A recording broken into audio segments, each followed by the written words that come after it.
ఇంత దౌర్భాగ్యం అండి. ఈ రోజు రైతు బంధు వస్తే తీసుకునేరా కాంగ్రెస్ వాళ్ళు పనిచేయడం నా అదృష్టంగా భావిస్తా. వెనకడికి ఎప్పుడు రాజశేఖర్తో నేను 5 ఏళ్ళు చేసినాక సంతోషం అనిపిస్తుందని చెప్తుంది. కానీ 5 ఏళ్ళుగా సంపద ఏంటంటే 200 పెన్షన్, ఇందిరా ఇల్లు తప్పిస్తే ఇంకేం లేదా. చచ్చిపోతే ఏడగాలమో తెలియదు, చచ్చిపోతే ఏడకూడమో తెలియదు. ఎంత చేసినా తక్కువ కొందరికి. ఆ 1.8% గదే వ్యవసాయం వచ్చే ఆనందం, వ్యవసాయం వచ్చే తృప్తి దేంట్లో రాదు రాము మనకంటాడు. ఇలా కొన్ని కుక్కలు కూస్తున్నాయి. తెలివిలేని దద్దమ్మలు అంట నేను. కానీ స్కూల్ పోయి ఏం చేసినా మంచి వండబెట్టి పిల్లలు తినబెట్టి వచ్చినా సార్ దానికి అరెస్ట్ చేస్తాడా? ఇలా సిగ్గుండదా కొంచెమన్నా? నిన్న ఒక మంత్రమ్మ మాట్లాడుతుంది సిగ్గు లేకుండా, అందుకని పేరుకి రాని. ఒకసారి ముఖ్యమంత్రి ఆదేశించినాక మళ్ళా పురుగులు ఎత్తుకొచ్చినాయి అంటే దాని అర్థం ఏంటంటే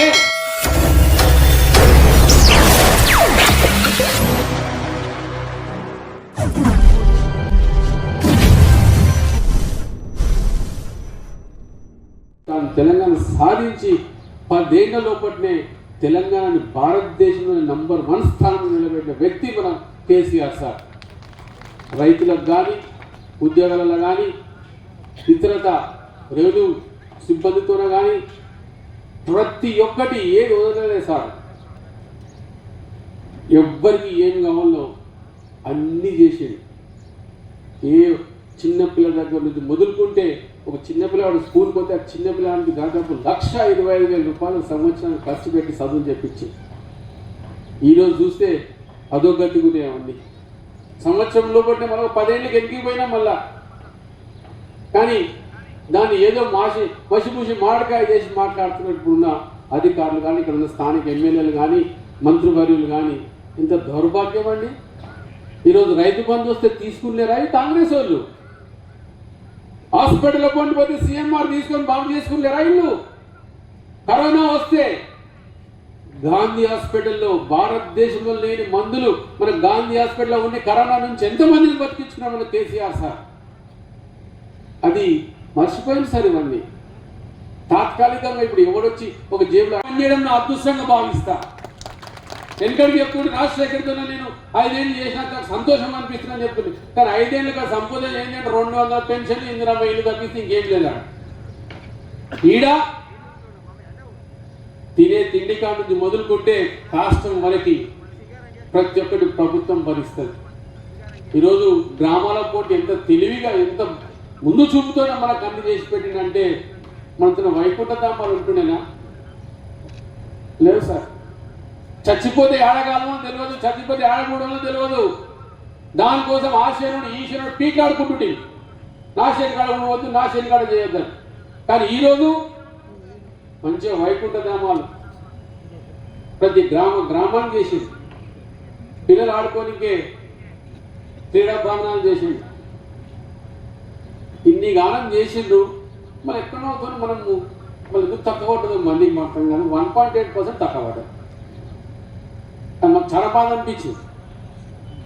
అందరూ అంటారు అన్నీ ఉన్నా అల్లుంటుంటే సరే అన్నట్టు. ఎంత చేసినా తక్కువ కొందరికి. ఆ 1.8% గదే ఈరోజు రైతులకు తాను స్వయం రైతే ఇప్పటికి వ్యవసాయం చేస్తాడు సారు. మంచి మంచి కూరగాయలు పండిస్తాడు. 2-3 సార్లు పోయి చూసి వచ్చిన సార్ తెలియకుండా, ఒకసారి నేను పోయి చూసిన సార్ తెలియకుండా. చేస్తే ఇట్లా చేయాలి వ్యవసాయం అని. ఇంకా జగదర మొదలు పెట్టాము ఇప్పుడు. ఎందుకంటే మేము చిన్న కాలం అప్పటి నుంచి మన వ్యవసాయ కుటుంబమే వ్యవసాయమే చేస్తాం. ఇప్పుడు కూడా అదే బాపత్నాది, అదే ఉన్నా నాకైతే అందరం వ్యవసాయం.